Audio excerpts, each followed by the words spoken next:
മാസത്തെ റാലിയും അതുപോലെ തന്നെ മെയ് മാസത്തെ വണക്കമാസവുമാണ്. വണക്കമാസം നിങ്ങൾക്ക് കുടുംബസമേതം ഏറ്റെടുത്ത് നടത്താവുന്നതാണ്. നിങ്ങളുടെ നിയോഗങ്ങൾക്ക് വേണ്ടി അതിൻ്റെ രസീതുകൾ കൗണ്ടറിൽ നിന്ന് ലഭിക്കുന്നതായിരിക്കും. രണ്ടാമത്തെ അറിയിപ്പ്, കൃപാസനത്തിന് ജോമൽ സിസ്റ്ററിനെ പോലെ ബൗസെടുത്ത് സന്യാസവ്രതം സ്വീകരിച്ചുകൊണ്ട് സിസ്റ്റേഴ്സായിട്ട് ജീവിക്കാനും ശുശ്രൂഷിക്കാൻ ആഗ്രഹിക്കുന്നവർ, കൃപാസനത്താരെ ജീവനുടെ പ്രത്യക്ഷപ്പെട്ട മാതാവിൻ്റെ തിരുസന്നിധിയിൽ മാതാവിൻ്റെ ശുശ്രൂഷകരായിട്ട് ജീവിതം സമർപ്പിക്കാൻ ആഗ്രഹിക്കുന്നവർക്ക് ഇവിടെ 82-81-29-75-11 ഈ നമ്പറിൽ വിളിച്ചാൽ വിശദവിവരങ്ങൾ അറിയാൻ കഴിയും. ഇത് വാട്സപ്പ് നമ്പറാണ്. മൂന്നാമത്തെ അറിയിപ്പ്, ഇപ്പോൾ നമുക്ക് 6 സിസ്റ്റേഴ്സാണ് ഇവിടെ ഇപ്പോൾ താമസിച്ച് ഇവിടെ സിസ്റ്റേഴ്സ് ഓരോ കോൺഗ്രിഗേഷനിൽ നിന്ന് വന്നിട്ടുള്ളവരാണ്. അവരിൽ ചിലർ ഈ മാസം പോകും. അവരുടെ ശുശ്രൂഷ ഒരു കൊല്ലത്തേക്കാണ് അവർക്ക് വന്നിരിക്കുന്നത്. പലരും അത് കഴിഞ്ഞ് അവർ പോവുകയാണ്. സിസ്റ്റർ ജീന ഇപ്പോൾ 2 കൊല്ലമായി നിങ്ങൾക്കറിയാം സാക്ഷ്യം വായിക്കുന്ന സിസ്റ്ററാണ്. സിസ്റ്ററിൻ്റെ ശുശ്രൂഷ സമാപിച്ച് പൂർത്തിയാക്കി ഈ ദിവസങ്ങളിൽ സിസ്റ്റർ പോകുന്ന, സിസ്റ്റർ എൽദോ പോകുന്ന, അപ്പം അങ്ങനെ കുറച്ച് സിസ്റ്റേഴ്സ് ശുശ്രൂഷ അവിടെ തീരുകയാണ്. അപ്പോൾ അവരെല്ലാം സിസ്റ്റർ ജീന നിങ്ങൾക്ക് അറിയാമല്ലോ, സാക്ഷ്യം പറയുന്ന സിസ്റ്റർ കൃപാസന ശുശ്രൂഷയിൽ 3 മാസത്തേക്ക് വന്ന സിസ്റ്ററാണ്. പക്ഷേ മാതാവ് ഇവിടെ പിടിച്ചു നിർത്തി 2.5 കൊല്ലം. സിസ്റ്ററിന് നിങ്ങളെല്ലാവരും പേരിൽ നന്ദി പറയുന്നു, നിങ്ങൾ കൈയടിച്ചുകൊണ്ട്. സിസ്റ്റർ എഴുതുക അതുപോലെ തന്നെ പ്രാർത്ഥനയുടെ ചൈതന്യമുള്ള തപസ്വിനിയായ സിസ്റ്ററാണ്. അവരും വളരെ വലിയ കാര്യത്തിൽ അവിടെ ഏറ്റവും വലിയ കൂടെ നമുക്ക് വേണ്ടി ഒത്തിരി പ്രാർത്ഥിച്ചു എന്നുള്ളതാണ്. അവരെയും നിങ്ങളെല്ലാവരുടെയും പേരിൽ ഞാൻ നന്ദി പറയുന്നു. സിസ്റ്റേഴ്സിന് ഇനിയും ഇതുപോലെ തന്നെ ലോകത്തിൻ്റെ വ്യത്യസ്തമായ ഭാഗങ്ങളിലെ ബഹുമാനപ്പെട്ട സിസ്റ്റേഴ്സ് 1 കൊല്ലമൊക്കെ എടുത്ത് അവരെ പ്രാർത്ഥിക്കാൻ വേണ്ടി നീക്കി വെക്കുന്നവരുണ്ട്. അവർക്ക് കൃപാസനത്തിൽ വന്നാൽ 1 കൊല്ലം അവർക്ക് പ്രാർത്ഥനാ ജീവിതവും നടക്കും, ശുശ്രൂഷ ജീവിതവും നടക്കും. അപ്പം അതിനുള്ള സംവിധാനവും മഠവും അതുപോലെ കൃപാസനം അടുത്ത് തന്നെ എല്ലാം ക്രമീകരിച്ചിട്ടുണ്ട്. അഭിയുന്ന പിതാവ് കഴിഞ്ഞ പെസഹ വ്യാഴാഴ്ച ഇവിടെ വന്നിട്ട് നമ്മളുടെ കൃപാസനത്തിൻ്റെ ഓപ്പോസിറ്റ് കാണുന്ന നമ്മുടെ മിഷൻ സെൻറ്റർ, അവിടെ ഒരു ചാപ്പലുണ്ട്. അത് പിതാവ് ആശീർവദിച്ച് ഗെയ്ത്തിങ്ക വെച്ചിരിക്കുന്ന രൂപങ്ങളും ആശീർവദിച്ച് തന്നു. അത് ആശീർവദിച്ചതിൻ്റെ കാരണം രൂപത ഇപ്പോഴും നമ്മളുടെ മഹാജൂബിലി നടക്കുകയാണ്. കർത്താവിൻ്റെ രക്ഷയുടെ 2025 വർഷം. അപ്പോൾ അതിനോടനുബന്ധിച്ച് കൊണ്ടുള്ള ജൂബിലിക്ക് ഇത് ജൂബിലിയുടെ ആശീർവദിച്ച ചാപ്പല് കൃപാസനം ധ്യാനകേന്ദ്രം അതിന് വിമോചനത്തിനുള്ള ഒരു സ്ഥലമായി രൂപത മെത്രാൻ പ്രഖ്യാപിച്ചിട്ടുണ്ട്. അപ്പോൾ തീർത്ഥാടകർ വരുന്നവർക്ക് ഇവിടെ കുമ്പസാരിക്കാനും ദണ്ഡവിമോചനം പ്രാപിക്കാനുള്ള അവസരങ്ങളുണ്ട്. അതിൻ്റെത് ആ സമുച്ചയം എന്ന് പറയുന്നത് നമ്മുടെ റോഡിൻ്റെ പടിഞ്ഞാവശത്ത് കാണുന്ന നമ്മളുടെ മിഷൻ സെൻ്ററാണ്. അവിടെയാണ് പിതാവ് തീർത്ഥാടന കേന്ദ്രമായിട്ട് പ്രഖ്യാപിച്ച് ചാപ്പൽ വെഞ്ചരിച്ചിരിക്കുന്നത്.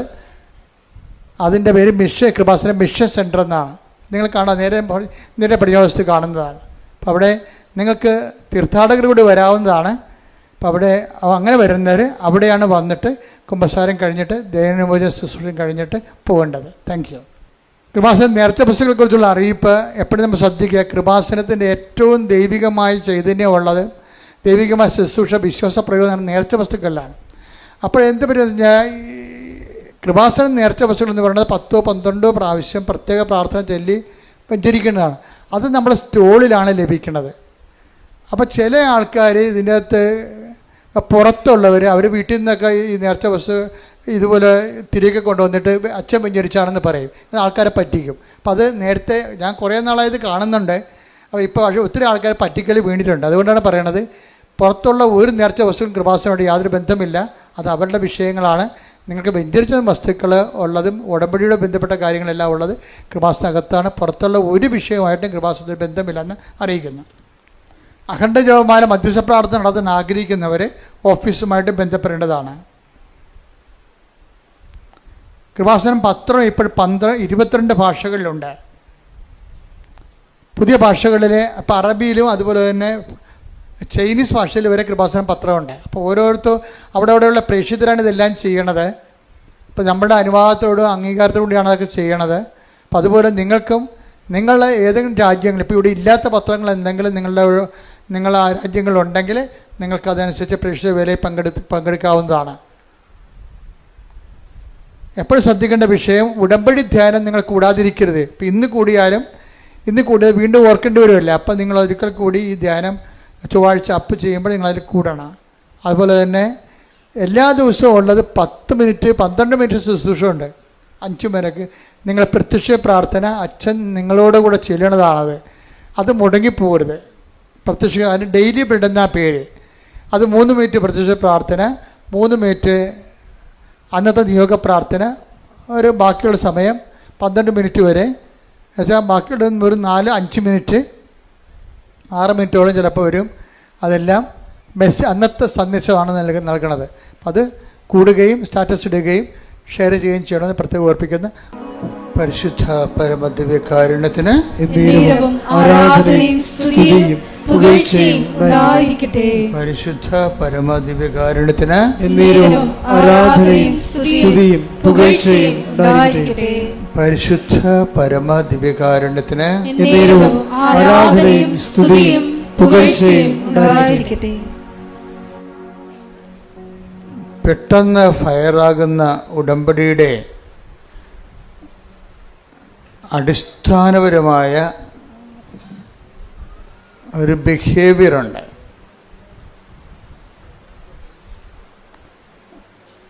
ഉടമ്പടിയുടെ പെട്ടെന്ന് ഫയറാകുന്ന, പെട്ടെന്ന് ദീപ്തമാകുന്ന ഉടമ്പടിക്ക്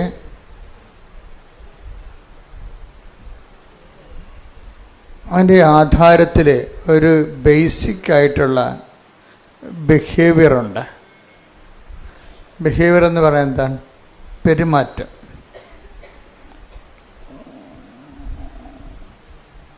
നിങ്ങൾക്ക് ഉടമ്പടി പെട്ടെന്ന് ഉടമ്പടിയിലേക്ക് ചാലുവാകണമെങ്കിൽ ആദ്യം ഒന്ന് ശ്രദ്ധിക്കേണ്ട കാര്യം, ഉടമ്പടി വിഹിതമായ ഒരു പെരുമാറ്റം കരുപ്പിടിപ്പിക്കാൻ ശ്രദ്ധയുണ്ടാകണം, അറ്റൻഷൻ. സഭാപ്രസംഗിയാണ് 5:1. വായിച്ചോളൂ, ശ്രദ്ധിക്കട്ടെ. Hallelujah hallelujah hallelujah hallelujah. സഭാപ്രസംഗകൻ 5:1. ദേവാലയത്തിലേക്ക് പോകുമ്പോൾ, പറഞ്ഞ ദേവാലയത്തിലേക്ക് പോകുമ്പോൾ സൂക്ഷ്മതയുള്ളവനായിരിക്കുക, സൂക്ഷ്മതയുള്ളവനായിരിക്കുക. ശ്രദ്ധിച്ചു കേൾക്കാൻ, ശ്രദ്ധിച്ചു കേൾക്കാൻ. അടുത്തു ചെല്ലുന്നതാണ്, അടുത്തു ചെല്ലുന്നതാണ്. വിഡ്ഢിയുടെ ബലിയർപ്പണത്തേക്കാൾ, വിഡ്ഢിയുടെ ബലിയർപ്പണത്തേക്കാൾ ഉത്തമം. ഉത്തമം. കാര്യം അറിയാതെ ആചാരങ്ങൾ കാണിക്കുന്നതാണ് വിഡ്ഢിയുടെ ബലിയർപ്പണം എന്ന് പറയുന്നത്. കാര്യം അറിയാൻ പാടില്ലാതെ അനുഷ്ഠാനങ്ങൾ കൂടിക്കൊണ്ടിരിക്കും. അതാണ് പറയണത്. ഒന്നിനു വായിച്ച ഭാഗം, ദേവാലയത്തിലേക്ക് പോകുമ്പോൾ, ദേവാലയത്തിലേക്ക് പോകുമ്പോൾ സൂക്ഷ്മതയുള്ളവനായിരിക്കുക, സൂക്ഷ്മതയുള്ളവനായിരിക്കുക. ശ്രദ്ധിച്ചു കേൾക്കാൻ, ശ്രദ്ധിച്ചു കേൾക്കാൻ. അടുത്തു ചെല്ലുന്നതാണ്, അടുത്തു ചെല്ലുന്നതാണ്. വിഡ്ഢിയുടെ ബലിയർപ്പണത്തേക്കാൾ ഉത്തമം, വിഡ്ഢിയുടെ ബലിയർപ്പണത്തേക്കാൾ ഉത്തമം. കാര്യം അറിയാതെ അനുഷ്ഠാനങ്ങളും ആചാരങ്ങളും പങ്കെടുക്കുന്നത് വിഡ്ഢിത്തമാണ്. അവരുടെ അത്തരം കാര്യം അറിയാതെയുള്ള ഇടപാടുകളേക്കാൾ നല്ലത് ശ്രദ്ധിച്ച് കേൾക്കാൻ അടുത്ത് ചെല്ലുന്നതാണ്. ഇപ്പോൾ തുടങ്ങിയത് എങ്ങനെയാണ്? ദേവാലയത്തിലേക്ക് പോകുമ്പോൾ നമ്മൾ ദേവാലയത്തിൽ വന്നിരിക്കുന്നതിൻ്റെ ഉദ്ദേശം എന്താണ്? കഴിഞ്ഞ ദിവസങ്ങളിൽ ഇവിടെ ജോജി എന്നും പറഞ്ഞുള്ള ഒരു മകൻ്റെ, തൃശ്ശൂർക്കാരനാണ്, അവൻ്റെ സാക്ഷ്യം ഉണ്ടായിരുന്നു. അത് ഇത്തിരി മുതിർന്ന ആളാണ്, അവനെന്ന് പറയാൻ പറ്റത്തില്ല, ഇത്തിരി ഭാഗതയുള്ള കുടുംബനാഥനാണ്. തന്നെ എനിക്കിഷ്ടപ്പെട്ടത് അദ്ദേഹത്തിൻ്റെ സ്പിരിച്വൽ മെച്യൂരിറ്റിയാണ്. അതാണ് ബിഹേവിയർ എന്ന് ഞാൻ പറഞ്ഞതിൻ്റെ കാര്യം. ബിഹേവിയർ എന്ന് പറയത്തില്ലേ, നിങ്ങളുടെ പെരുമാറ്റം കാണുമ്പോൾ നിങ്ങൾ സൂക്ഷ്മതയുള്ളവരാണെന്ന് ദൈവത്തിന് തോന്നണം. സൂക്ഷ്മ, അതായത് ഭയങ്കര, അതായത് എനിക്ക് ഉടമ്പടി എടുത്തിട്ട് ഒരു 3 മാസം ഉടമ്പടി എടുത്ത് കഴിഞ്ഞിട്ടും പ്രത്യേക അടയാളമൊന്നും കിട്ടിയില്ല എന്ന് ആരെങ്കിലും പറയണമെങ്കിൽ എൻ്റെ അടുത്ത് വന്ന് പറയണപ്പോൾ നിങ്ങളിനി ഇത് ഇവിടെ വരേണ്ട കാര്യമില്ലെന്ന് പറയും. എന്നാ ഞാൻ പറയത്തുള്ളൂ, വരേണ്ട കാര്യമില്ല. നിങ്ങൾക്ക് കഥ അറിയാതെ ആട്ടം കാണുകയാണ്. എന്തൊക്കെ എഴുതി കൊണ്ടുവന്ന് കെട്ടിത്താത്തുമ്പോൾ എന്തോ സംഭവം നടക്കുമെന്ന് വിചാരിച്ചതിൻ്റെ വിട്ടുവേഷം കെട്ടുകയാണ്. അങ്ങനെ വിട്ടുവേഷം കെട്ടാൻ്റെ സ്ഥലമല്ല ഇത്. ഇത് സത്യമായ ദൈവത്തെ ജീവിതം കൊണ്ട് അന്വേഷിക്കുന്നതാണ്. നിങ്ങൾക്ക് നിങ്ങളുടേതായിട്ട് കുറച്ച് പ്രശ്നങ്ങളുണ്ടാകും. നിങ്ങൾക്കറിയാമല്ലോ, ഈ സ്ഥലം ലോകത്ത് ഏറ്റവും കൂടുതൽ പ്രശ്നങ്ങൾ മനുഷ്യൻ അതിജീവിച്ചൊരു സ്ഥലമാണ്. ഏറ്റവും കൂടുതൽ പ്രശ്നങ്ങൾ മനുഷ്യൻ ദൈവത്തിൻ്റെ കൂടെ നിന്നുകൊണ്ട് അതിജീവിച്ച സ്ഥലമാണ്. അപ്പം അങ്ങനെ ഒരു സ്ഥലത്ത് വരുമ്പോൾ നമുക്ക് ആ ഒരു ബോധമാണ് വേണ്ടത്. ഇപ്പോൾ സഭാപ്രസംഗി 5:3 ദേവാലയത്തിലൂടെ ചെല്ലുമ്പോൾ സൂക്ഷ്മതയുള്ളവനാണെന്ന് പറയുമ്പോൾ ആ സൂക്ഷ്മതയ്ക്കുള്ള അർത്ഥം എന്താണ്? പല അർത്ഥങ്ങളുണ്ട്. ശ്രദ്ധ എന്ന് പറഞ്ഞ അർത്ഥമാണ് അറ്റൻഷൻ. അതിൻ്റെ കൂടെ ഉള്ളൊരു വ്യാഖ്യാനമായിട്ട് വരുന്നുണ്ട്.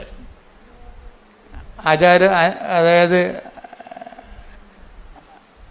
വിഡ്ഢിയുടെ ബലിയർപ്പണത്തെക്കാളും കാര്യങ്ങൾ അറിയാതെ അഭ്യാസം കാണിക്കുന്നവരുടെ ആചാര അനുഷ്ഠാനങ്ങളെക്കാളും നല്ലത് ശ്രദ്ധിച്ച് കേൾക്കാൻ അടുത്ത് ചെല്ലണതാണ്. പറയുന്ന കാര്യങ്ങളെല്ലാം ശ്രദ്ധിക്കണം, അത് കേൾക്കണം. അത് കേട്ടാൽ മാത്രം പോരാ, അതിൽ നടപ്പിൽ വരുത്തണം. നമ്മൾ കേൾക്കണത് എന്തിനു വേണ്ടിയാണ്? ആ കാര്യം എക്സിക്യൂട്ട് ചെയ്യാനാണ്, നടപ്പിൽ വരുത്താനാണ്. ഞാനെന്താ ഇങ്ങനെ പറയണമെന്ന് വെച്ച് കഴിഞ്ഞാൽ, ഇപ്പോൾ ഇന്നലെ ഒരു വലിയമ്മച്ചി ഇവിടെ അച്ഛനെ കാണാൻ വന്നിട്ട് കൂട്ടത്തിലുണ്ടായിരുന്നു. ഞാനോട് പറഞ്ഞ് നിങ്ങളുടെ ഉടമ്പടി ഓക്കെ അല്ലെന്ന് പറഞ്ഞ്. എന്ന് വെച്ച് കഴിഞ്ഞാൽ അവർ അതൊരു എന്താണ്, എല്ലാവരും വന്ന് ഉടമ്പടി ചെയ്യുന്നു, അതനുസരിച്ചൊക്കെ അവർക്ക് പ്രാർത്ഥിക്കുകയൊക്കെ ചെയ്യുന്നുണ്ട്, തിരിയൊക്കെ കത്തിക്കുന്നുണ്ട്, രോഗികളൊക്കെ പോയി കാണുന്നുണ്ട്, അങ്ങനെ പത്രമൊക്കെ കൊടുക്കുന്നുണ്ട്, അതൊക്കെ ചെയ്യുന്നുണ്ട്. അപ്പം ഞാൻ പറഞ്ഞു നിങ്ങളുടെ ഉടമ്പടി ഓക്കെ അല്ലെന്ന് പറഞ്ഞു. എന്താ കാര്യം വെച്ച് കഴിഞ്ഞാൽ ഇവരിതൊക്കെ ഒരു അനുഷ്ഠാന ക്രമം പോലെ, അങ്ങനെ ചട്ടപ്പടി പ്രോഗ്രാം പോലെ പ്രോഗ്രാമായിട്ട് ചെയ്ത് മാറ്റുകയും, ഈ പ്രോഗ്രാം ക്രിസ്ത്യൻസിന് അല്ലെങ്കിൽ അങ്ങനെ പ്രോഗ്രാമായിട്ട് ഈ ഉടമ്പടി ഒരു പ്രോഗ്രാമായിട്ട് ചെയ്യുന്നത് അതായത് എല്ലെ കൊള്ളാത്തൊരു പരിപാടിയാണ്. അത് തൊലിപ്പുറത്തുള്ള പരിപാടിയാണ്. നമ്മളോട് എന്ത് പറഞ്ഞിരിക്കുന്നു അതിൻ്റെ പകുതി ചെയ്യും. ഇവിടുന്ന് എന്താണ് പറയണത് അതെങ്ങനെ കുറക്കാവുന്ന ആൾക്കാർ നോക്കത്തുള്ളൂ അല്ലേ. പാലം കിടന്നാലും ചാടിപ്പോകാൻ സ്ഥലം കൊണ്ടെങ്കിൽ ആൾക്കാർ ചാടിയിലേ പോകത്തുള്ളവരല്ലേ. ഒരു ചെറിയ തോടാണെന്ന് വിചാരിച്ചു. മാർച്ച് ഏപ്രിൽ മാസത്തിലൊക്കെ വെള്ളം പറ്റിക്കഴിഞ്ഞാൽ പാലം ഉണ്ടാകും കൂടെ. പാലം കിടന്നാലും ആൾക്കാർ നോക്കണത് കടക്കാൻ പറ്റിയ വെള്ളമേ ഉള്ളെന്നുണ്ടെങ്കിൽ ചാടിക്കിടക്കും. പാലത്തിന് എങ്ങനെ കട്ട് ഷോട്ട് ചെയ്യാമെന്ന് നോക്കത്തുള്ളൂ. അത് ആൾക്കാരുടെ ബിഹേവിയറിലുള്ള ഒരു പ്രശ്നമാണ്. എങ്ങനെ പെട്ടെന്ന് ലളിതമായിട്ട് തീർക്കാൻ പറ്റുമെന്ന്. ഈ ഒരു ബിഹേവിയറിസം പെരുമാറ്റ ശൈലി ഉടമ്പടി കൊണ്ടുവന്നിട്ടുണ്ട്. ഉടമ്പടിയിൽ ചെറിയ രീതിയിലത് ശ്ലോകത്തിൽ കഴിക്കാൻ പറ്റുമെന്ന് നോക്കും. കഴിക്കാൻ പറ്റത്തില്ലെന്നല്ല പ്രശ്നം. ഉടമ്പടി വർക്കൗട്ട് ആകണമെന്നുണ്ടെങ്കിൽ ദൈവത്തിന് തോന്നണം നിങ്ങൾ വിഷയത്തെക്കാളുപരി നിങ്ങളുടെ സബ്ജക്റ്റ് വൈസായിട്ടുള്ള നിങ്ങളുടെ വിഷയത്തെക്കാളുപരി ദൈവത്തെ സ്നേഹിക്കുന്നുവെന്ന് ദൈവത്തിന് തോന്നണം. അതുകൊണ്ട് ഞാൻ എപ്പോഴും നിങ്ങളോട് പറയും, പുതിയ ഓഡിയൻസിനെ എപ്പോഴും കേൾക്കുന്നതുകൊണ്ടാണ് ഞാൻ ചില കാര്യങ്ങളൊക്കെ വീണ്ടും ആവർത്തിക്കുന്നത്. എങ്കിലും നിങ്ങൾക്ക് ഒത്തിരി നഷ്ടങ്ങളുണ്ടെന്നാണ് ഞാൻ കരുതുന്നത്. കാര്യം ഉടമ്പടി അടിസ്ഥാന പ്രമാണങ്ങൾ കേൾക്കണമെന്നുണ്ടെങ്കിൽ ആദ്യകാല ധ്യാനങ്ങൾ കൂടണം. ഇപ്പം അടിസ്ഥാന പ്രമാണമൊന്നും പറയണില്ലല്ലോ. ഉടമ്പടി ഒത്തിരിയേറെ മച്ചുറായത് കാരണം ഈ ഗ്രോത്ത് റിട്രീറ്റുകളാണ് നടക്കുന്നത്. അതായത് 3 പുതുക്കിയവർക്ക് 4 പുതുക്കിയവർക്കുള്ള ക്ലാസ്സുകളാണ് ഇപ്പോൾ നടക്കുന്നത്. ആദ്യമായിട്ട് നമസ്തേ എന്നും പറഞ്ഞ് വന്ന് ഉടമ്പടി എടുക്കുന്നവർക്ക് വേണ്ട സംഭവങ്ങൾ ഇപ്പം കിട്ടണില്ല. കാര്യം റിപ്പറ്റീഷൻ വരണതുകൊണ്ടാണ്. അതിപ്പോൾ നിങ്ങൾ പുതിയ ആൾക്കാരെന്താ ചെയ്യേണ്ടത്? പുതിയ ആൾക്കാർ പഴയ ധ്യാനങ്ങൾ കൂടണം. ഇതുമായിട്ട് രക്ഷപ്പെട്ടു പോകാൻ ഉദ്ദേശിക്കുന്നുണ്ടെങ്കിൽ പഴയ ധ്യാനങ്ങൾ കൂടണം. ഈ ഒരു കാലഘട്ടം എന്ന് പറയുന്നത് നല്ലൊരു കാലഘട്ടമാണ്. പണ്ട് പഴയ ധ്യാനങ്ങൾ കൂടണമെന്നൊക്കെ പറഞ്ഞു കഴിഞ്ഞാൽ ഒരു 10-20 കൊല്ലം മുമ്പ് പറഞ്ഞു കഴിഞ്ഞാൽ നിങ്ങൾ ഇവിടെ വരണം, അത് റെക്കോർഡ് ചെയ്ത് എടുത്തുകൊണ്ട് പോകണം, അത് കൊണ്ട് CD ആക്കണം, CD പ്ലെയറിലിട്ട് കേൾക്കണം. ഇപ്പം അങ്ങനെയൊന്നുമില്ല. ഇപ്പം മൊബൈലിൽ എല്ലാ സംഭവമുണ്ട്. സെക്കൻഡുകൾക്കുള്ളിൽ പഴയ ധ്യാനം കിട്ടും. അപ്പോൾ നമ്മൾക്ക് സംബന്ധിച്ചിടത്തോളം സാങ്കേതികത കാരണം ഒത്തിരി വളർന്ന കാരണം ഇത് വളരെ ഫെദർ ടച്ച് ഫിംഗർ ടച്ചിലായിട്ടുണ്ട്. ഇന്ന് തൊട്ടാൽ മതി കിട്ടും. പക്ഷെ തൊടാനുള്ള നമ്മുടെ ഭാഗത്തു നിന്നുള്ള ഇൻവെസ്റ്റ്മെൻ്റ് ഉണ്ട്. ഇതൊരു ഇൻവെസ്റ്റ്മെൻറ്റ് ഒരു സീരിയസ് ആയിട്ടുള്ള പ്രശ്നമാണ്. ചില ആൾക്കാർക്ക് രാവിലെ ഉടമ്പടി എന്ന് പറയുമ്പോൾ ചിലപ്പോൾ രാവിലെ ഒരു പ്രാർത്ഥന പ്രാർത്ഥിച്ചാൽ പിന്നെ ഉടമ്പടി മറന്നു പോകും. മറവി ക്രിസ്ത്യാനി ഭയങ്കരമാണ്, മറവി മനുഷ്യർ ഭയങ്കരമാണ്. രാവിലെ ഒരു പ്രാർത്ഥന പ്രാർത്ഥിക്കും, പറ്റുമെങ്കിൽ അച്ഛൻ്റെ ആ ഡെയിലി ബ്രെഡൊന്ന് കൂടും. പിന്നെ ആ ദിവസം ചിലപ്പോൾ ഒന്നും ചെയ്യത്തില്ല. എന്ന് വെച്ച് കഴിഞ്ഞാൽ പിന്നെ ചിലർ വൈകുന്നേരത്തെ സന്ധ്യാപ്രാർത്ഥനയും ഉടമ്പടി പ്രാർത്ഥനയും ചെല്ലും. ഇതിൻ്റെ ഇടയ്ക്ക് ബാക്കി ഈ ഉടമ്പടി ഒരു ജീവിത രീതി ആയത് കാരണം ഈ പകലാണ് ഇത് ഉടമ്പടി മുഴുവനും ഉടമ്പടി ഒരു ജീവിതമാണ്.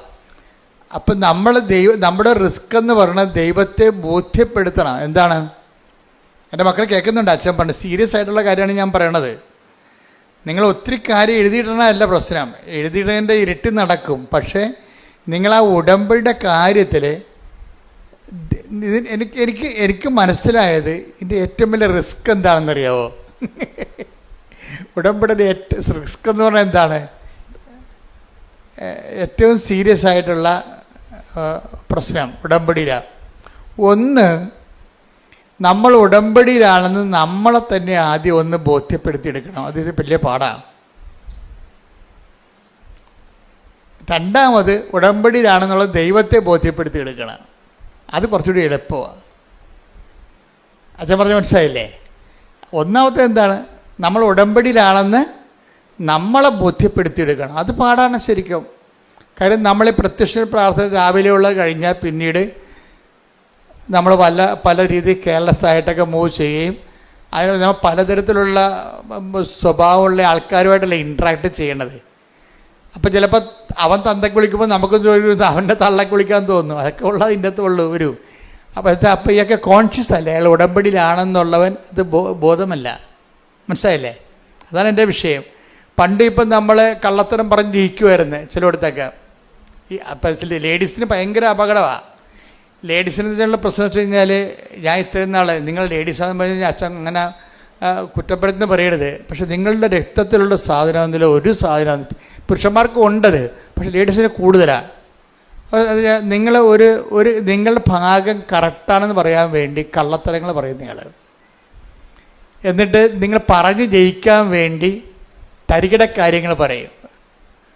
അപ്പോൾ നിങ്ങൾ ഉടമ്പടി ബ്രേക്കായില്ലേ? അപ്പം തന്നെ നിങ്ങൾ പറയുന്ന കാര്യങ്ങൾ, ഇപ്പം നിങ്ങൾ നാത്തുനുമായിട്ട് ഒരു വഴക്ക് ഒരു സംസാരം ഉണ്ടായി, ഇത് നിങ്ങൾ സ്റ്റാൻഡ് എടുത്ത് അപ്പം മറ്റുള്ളവർ കൂടെ നിൽപ്പുണ്ടെങ്കിൽ ആ നിങ്ങളുടെ സ്റ്റാൻഡ് പൊട്ടയാണെന്ന് കാണുകയാണെങ്കിൽ അവർ നിങ്ങൾക്ക് ഷെയിമായത് കാരണം നിങ്ങൾ കള്ളത്തരങ്ങൾ പറയും.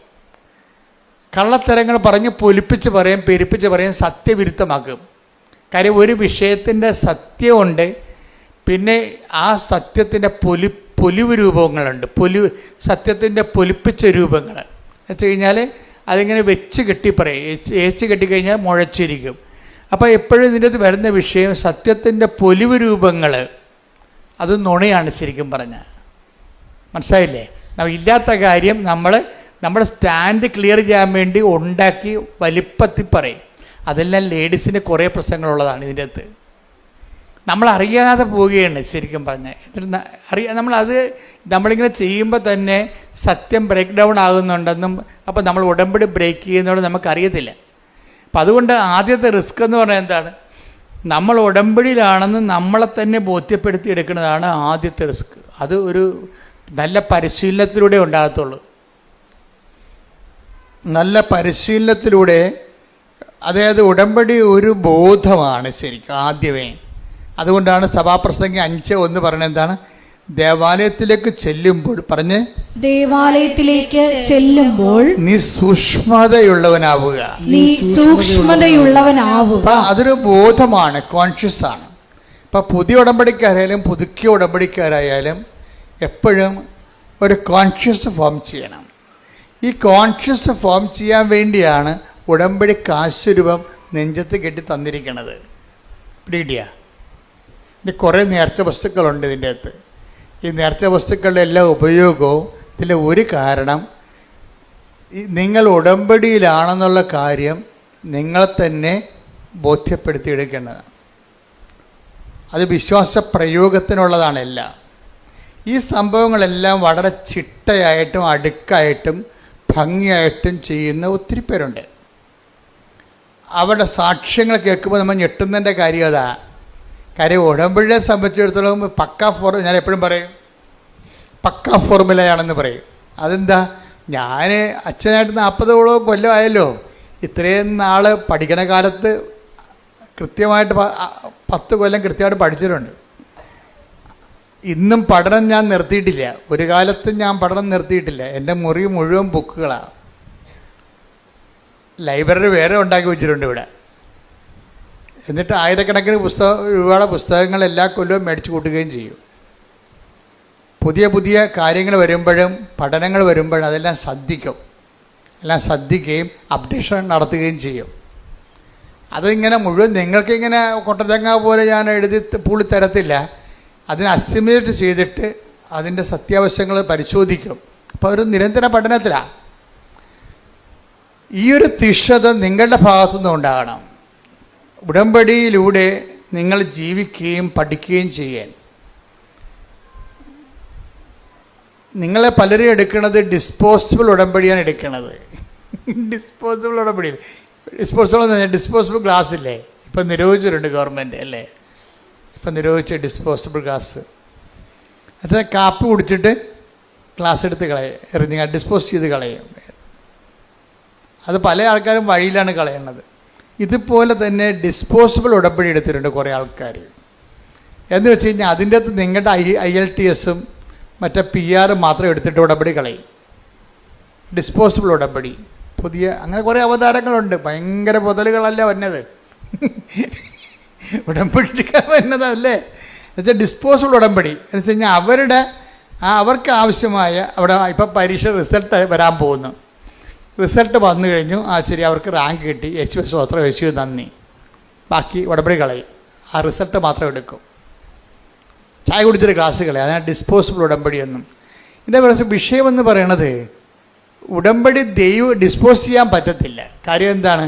നിങ്ങൾ ഡിസ്പോസ് ചെയ്താലും കടമായിട്ട് നിൽക്കും. അത് കാര്യം എന്താണ്? ഉടമ്പടി ചെയ്യണത് മാറ്റമില്ലാത്ത ഒരാളുമായിട്ടാണ് ഉടമ്പടി ചെയ്യണത്. അപ്പനും അമ്മയാണെന്ന് പറഞ്ഞാലും മരിക്കുമ്പോൾ തീരും. ഇത് തീരത്തില്ല. അപ്പനും അമ്മയാണെന്ന് മരിക്കുമ്പോൾ തീരുമല്ല. മരിക്കുമ്പോൾ തീരും എന്നുള്ള കാര്യം നിങ്ങൾ പറയൂ, മരിക്കുമ്പോൾ തീരത്തില്ല അച്ഛാ. അപ്പം മരിച്ചതിൻ്റെ ഓർമ്മ ഇപ്പോഴും ഉണ്ടാവും. ശരി, പക്ഷേ ആത്മക്കാണ്ട ദിവസമൊന്നും ചെല്ലാം സെമിത്തേരി. ഒരു പൂച്ചക്കളിയും കാണത്തില്ല, പിറ വർദ്ധിക്കുക. ഒരു സ്വർഗസ്ഥനായ പിതാവ് എല്ലാം കാണത്തില്ല. അത് ഈ വെറുതെ ഈ അഭ്യാസം 30-നും കുഴിയാഴ്ചക്ക് 41-നൊക്കെ വെറുതെ പോകണ്ടാണേ. അതെനിക്കറിയാം. ഞാൻ അത് കാരണം അത് മൈൻഡ് ചെയ്യത്തില്ല. എത്ര കരഞ്ഞാലും ഞാൻ മൈൻഡ് ചെയ്യത്തില്ല. എനിക്കറിയാം ഈ അഭ്യാസമൊക്കെ 6 മാസത്തേക്ക് ഉള്ളതെന്ന്. പിന്നെ അപ്പൻ്റെ മരിച്ചതിൻ്റെ ഡേറ്റ് പോലും മറന്നു പോകും. ഇപ്പം വിളിച്ചു വെച്ചാൽ അത് ഓരോരുത്തരും വിളിച്ചു, എൻ്റെ അപ്പൻ എന്നാ മരിച്ചു, ഡേറ്റ് അത് ഏത് വർഷമാണ് മരിച്ചത് അറിയാൻ പോലെ. പക്ഷെ അങ്ങനെ ഒരു ഡിസ്പോസിബിൾ ആളുമായിട്ടോ അല്ല. അപ്പം വരെ ഇപ്പം ഡിസ്പോസിബിൾ ആണെന്ന് മനസ്സിലായില്ലേ, കളഞ്ഞു, ഓർമ്മ പോലും പോയി, മരിച്ചത് എന്താണെന്ന് പോലും അറിയാൻ പറ്റില്ല. അങ്ങനെ ഒരാളുമായിട്ടല്ല നമ്മൾ ഉടമ്പടി എടുത്തിരിക്കുന്നത്. അതുകൊണ്ടാണ് മാറ്റമില്ല എന്ന് ഈശോ ഇടയ്ക്കിടയ്ക്ക് പറഞ്ഞുകൊണ്ടിരിക്കും. ആകാശവും ഭൂമിയും കടന്നു പോട്ടെ. ആകാശവും ഭൂമിയും കടന്നു പോകും. ആകാശവും ഏറ്റു പറഞ്ഞ് ആകാശവും ഭൂമിയും കടന്നു പോകും. എന്നാൽ എന്റെ വചനങ്ങൾ കടന്നു പോവുകയില്ല.